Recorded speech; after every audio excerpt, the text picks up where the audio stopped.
আসলে ইউরোপে আসার পরে তো আসলে যতটুকু ভাবছিলাম দেশে থাকতে তো আসলে ততটুকু ওইটা এরকম না, অনেকটাই ডিফিকাল্ট।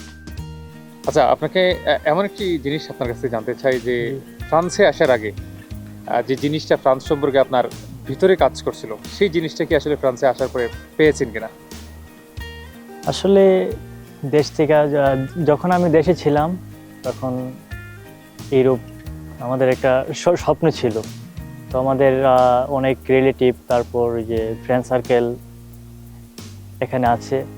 তো তাদের একটা পিক দিলে আমার একটা ইন্সপায়ার হইতাম যে ওই যদি ইউরোপে যাইতে পারতাম।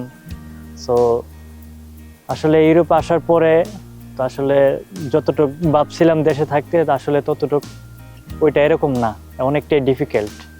চাইছি যে এখানে আসলে অনেক আমার লাইফটা অনেক সুন্দর হবে, এখানে একটা লাইফ আছে। আসলে লাইফ আছে কিন্তু আপনার ওইটা অনেক পরে।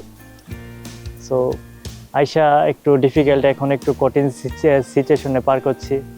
সো ইনশাল্লাহ ওইটা কাটিয়ে উঠবো। যদি কোনো মানুষের কাগজ না থাকে ফ্রান্সে, সেই ক্ষেত্রে মানুষ কতটা সাফার করে, সেই জিনিসটিকে আপনি উপলব্ধি করেছেন কিনা? এটা হচ্ছে সবচেয়ে বড় জিনিস। ইউরোপে আসাটা যেরকম ইম্পর্টেন্ট, আমি মনে করি এর চেয়ে বড় ইম্পর্টেন্ট হয়েছে একটা মানুষের কাগজ পাওয়াটা, সবচেয়ে বড় ইম্পর্টেন্ট যেটা। আর যাদের কাগজ নাই ইউরোপের মাটিতে, তারা একমাত্র ফেস করতে পারতেছে যে ইউরোপে আসা তারা কতটুকু হইলো, সাকসেস হইলো। তারা এখন ভাবতেছে যে না, দেশে এই ভালো ছিলাম, এই আর কি।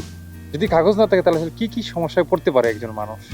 কাগজ না থাকলে দেখেন, আপনার জন্য একটা কাগজ থাকবো, তখন আপনার আল্লাহর রহমতে মানে কোনো কাজের দিক দিয়ে কোনো প্রবলেম হবে না। আপনি একটা অসুস্থ, আপনি হসপিটালে যান বা যে কোনো আপনার ভালো একটা জিনিস আপনি করতে যাবেন, ওইটাতে আপনার বাধা হয়ে দাঁড়াবে, ওই আর কি।